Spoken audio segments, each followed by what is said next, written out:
Good morning student, class 12 subject physics, fourth unit second chapter. Topic है हमारे पास है average power associated with an inductor. यानी कि अगर हमारे पास कोई भी एक इंडक्टिव सर्किट होगा तो उसके अंदर जो एवरेज पावर कंज्यूम होगी वो हमारे पास किसके इक्वल होगी।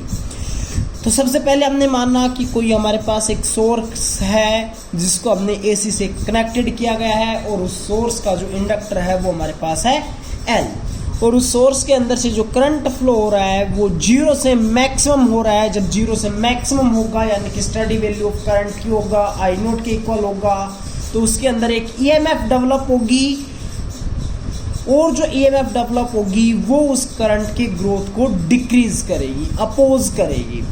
ठीक है, तो उसके अंदर हमारे पास कोई ना कोई एक इंडक्टर के अंदर एक एनर्जी स्टोर होगी। जो एनर्जी स्टोर्ड होती है हमारे पास जब करंट जीरो से मैक्सिमम की तरफ जाएगा तो वो हमारे पास एनर्जी किसके इक्वल होती है, A that is equals to 1/2 L I naught का स्क्वायर। लेकिन जब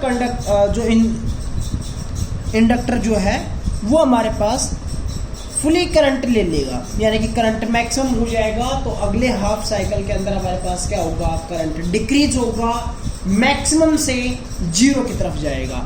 तो उस टाइम के ऊपर जो हमारे पास जो उसके अंदर जो एनर्जी स्टोर हुई थी वो क्या करेगी, उस जो करंट डिक्रीज हो रहा है उसको रिटर्निंग बैक करने के लिए हमारे पास काम में आएगी। यानी कि after current reaches maximum value I nought if falls from maximum to zero the energy supplied by the source during build up of current is return back to the source during the fall of current. यानी कि जो हमारे पास जो energy store हुई थी वो दोबारा से हमारे पास क्या हो जाएगी, उसी प्रोसीजर के अंदर खत्म हो जाएगी।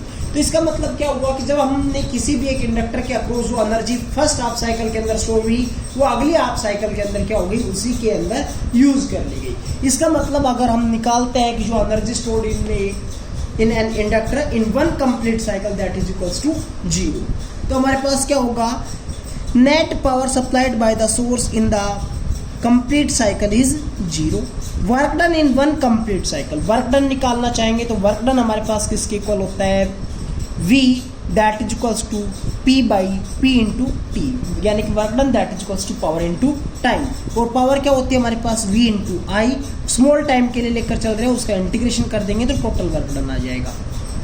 ठीक है, स्मॉल टाइम dt के लिए लेकर चल रहे थे तो वर्क डन भी स्मॉल होगा, अगर हम उसका इंटीग्रेशन कर देंगे तो हो जाएगा टोटल वर्क डन, यानी कि W that is equals to integration 0 to t a into I into dt। ये हमारे पास क्या लेकर चल रहे हैं, E that is equals to E0 sin omega t।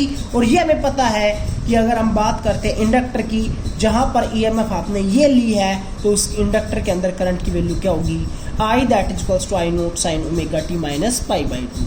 अगर मैं यहाँ पर इसको साइन को कोस के अंदर कन्वर्ट करना चाहता हूँ तो इसको मैं क्या लिख सकता हूँ, minus cos omega T I nought as it is. दोनों की वैल्यू, ये वैल्यू और ये वैल्यू यहाँ पर पुट करता हूँ तो हमारे पास क्या हो जाएगा, इंटीग्रेशन ये वाला नेगेटिव मैंने पहले लिख लिया, E naught sine omega T I naught cos omega T into D T minus E note I naught, इसको ई नोट और आई नोट को मैंने बाहर लिख लिया तो अंदर क्या बच गया, sign omega T into cos omega T into D T. अब इसका इंटीग्रेशन डायरेक्ट नहीं कर सकते तो मैं इसको 2 से मल्टीप्लाई कर लेता हूँ और 2 से डिवाइड कर लेता हूँ, तो ऊपर क्या हो गया 2 साइन ओमेगा टी कोस omega T into D T, और जो नीचे जो डिवाइड में 2 था उसको मैंने कॉमन बाहर निकाल लिया है। तो हमारे पास क्या बन गया, minus E note I nought by 2 integration 0 to T sine 2 omega T लिख सकते हैं क्योंकि हमारे पास 2 साइन ए कोस बी को हम लिख सकते हैं साइन 2 थीटा, इसलिए क्या लिखा जाएगा, sine 2 omega T. Sine 2 omega T का अगर हम इंटीग्रेशन करते हैं तो हमारे पास किसकी इक्वल होता है, minus cos 2 omega T divided by 2 omega. Upper limit minus lower limit, एक बार टी की जगह पर अपर लिमिट पुट करेंगे फिर सब्ट्रैक्ट करके लोअर लिमिट पुट करेंगे तो क्या हो जाएगा, माइनस कोस 2 की जगह पर 2, ओमेगा की जगह पर 2 पाई बाई टी, और कैपिटल टी इसकी जगह पर स्मॉल टी की जगह पर पुट करेंगे तो capital T divided by 2 omega plus. अगर मान लीजिए क्योंकि ये प्लस कहाँ से आया, एक माइनस यहाँ पर था और माइनस करके लोअर लिमिट पुट करते हैं तो इसलिए क्या हो जाएगा, माइनस माइनस प्लस, और मैं टी की जगह पर 0 पुट करूंगा तो क्या हो जाएगा, कोस 0।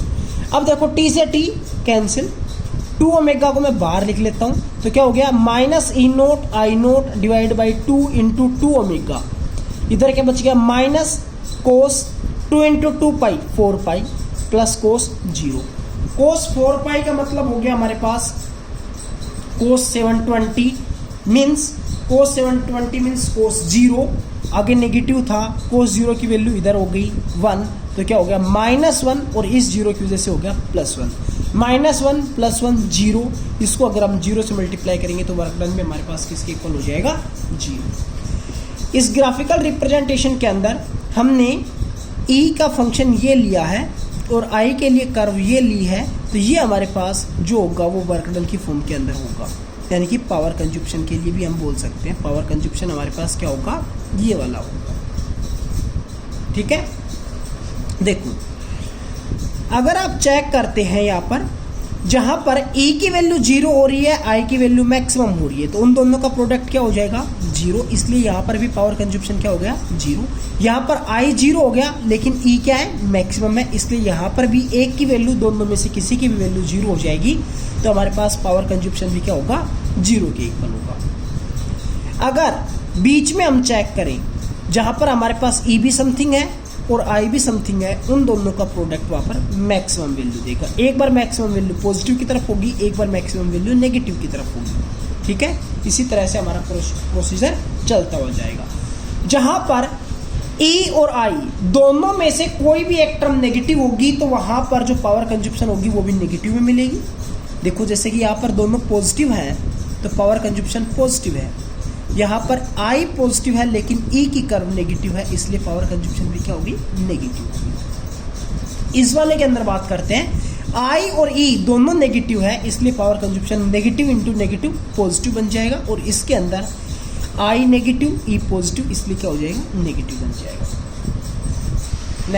नेक्स्ट हमारे पास है average power associated with an capacitor. इसी तरह अगर हम बात करते हैं कैपेसिटर की, तो हमने क्या लिया, एक सोर्स लिया और उसको एक कैपेसिटर C के साथ कनेक्टेड कर दिया गया है, जो उसके अंदर चार्ज स्टोर होगा जब करंट यानी कि चार्ज जब 0 से और मैक्सिमम की तरफ जाएगा, तो वहां पर मान लेते हैं कि मैक्सिमम चार्ज क्या मान लिया हमने Q0 मान लिया।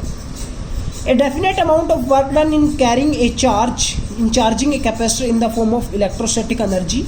हमारे पास इलेक्ट्रोस्टैटिक एनर्जी कैपेसिटर की बात करते हैं तो हमारे पास क्या होता है, if that is equals to 1/2 C V0 का स्क्वायर। V0 क्या है, यहाँ पर मैक्सिमम पोटेंशियल डिफरेंस है प्लेट्स के बीच में।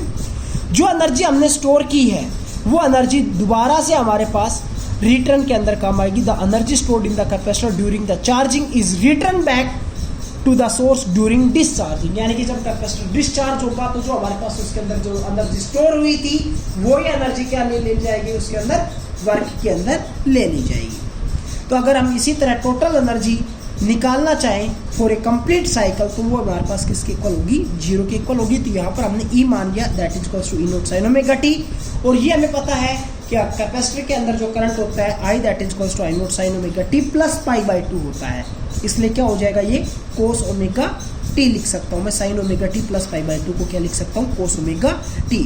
वर्क डन करेंगे तो हमारे पास जैसे कि हमने पिछले वाले केस के अंदर किया, इन दोनों का प्रोडक्ट करना पड़ेगा इंटू dt करना पड़ेगा, फॉर ए कंप्लीट साइकिल कर लिया इसलिए 0 to t इंटीग्रेशन हो जाएगा। दोनों का प्रोडक्ट कर दिया, E0 I0 बाहर निकाल लिया है, यहाँ पर बच गया sin omega t cos omega t into dt। इसका डायरेक्ट इंटीग्रेशन नहीं हो सकता, 2 से मल्टीप्लाई 2 से डिवाइड वाला बाहर निकाल लिया, ये हमारे पास किसके इक्वल हो गया sin omega t 2 omega t के।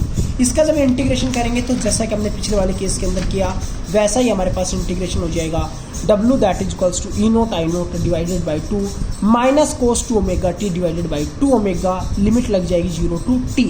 जैसे कि हमने पिछले वाले केस के अंदर अगर इसकी जगह पर वैल्यू पुट करते हैं तो हमारे पास वर्क डन किसके इक्वल आ जाएगा, दैट इज इक्वल्स टू 0 के इक्वल होगा। Thank you.